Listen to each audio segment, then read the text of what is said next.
பூமாதேவி அன்பர்கள் அனைவருக்கும் வணக்கம்.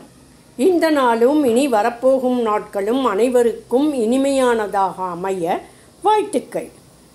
நம் வாழ்க்கையில் ஏற்படக்கூடிய எல்லாவிதமான தடைகளையும் தகர்த்தெறிபவர், விக்னங்களை தீர்க்கும் விநாயகர் தான்.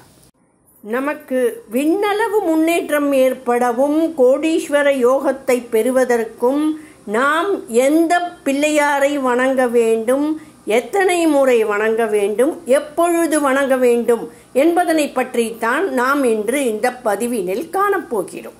தேவியின் அனுக்கிரகம் நிறைந்த விநாயகப் பெருமானின் மந்திரத்தினைத்தான் காணப்போகிறோம். கடன் பிரச்சனையை தீர்க்க நிதி கணபதி மந்திரத்தையும், மேலும் மேலும் செல்வம் சேர்ந்து கொண்டே இருக்க கோடீஸ்வரராக லக்ஷ்மி கணபதி மந்திரத்தினையும் உச்சரிக்க வேண்டும்.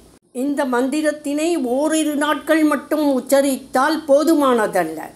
நம்மால் இயன்ற அளவு அதிகபட்சமாக இதனை தினமும் உச்சரித்து கொண்டே இருந்தால் முழு நம்பிக்கையோடு மனம் முழுவதும் நிதி பிரச்சனை தீர வேண்டும், செல்வம் மேலும் மேலும் வளர்ந்து கொண்டே செல்ல வேண்டும் என்று நினைத்து கணபதியையும் லக்ஷ்மி கணபதி மந்திரத்தினையும் தொடர்ந்து உச்சரித்து வந்தால் முன்னேற்றம் வான் உயரத்தை தொடும் என்பதில் சிறிதும் ஐயமில்லை.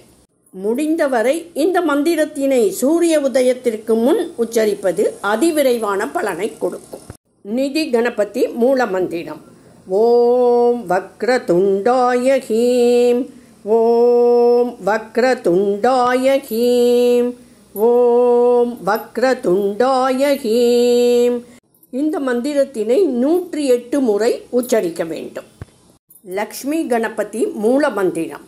ஓம் ஸ்ரீம் கம் சௌமியாய கணபதயே வரவரத சர்வஜனம் மே வசமானய ஸ்வாஹா. தேவியின் அனுக்கிரகம் நிறைந்த இந்த மந்திரத்தினை அனைவரும் உச்சரித்து அனைவருக்கும் செல்வம் மேலும் மேலும் வளர்ந்து கொண்டே செல்ல வேண்டும் என்று பிரார்த்திக்கிறேன்.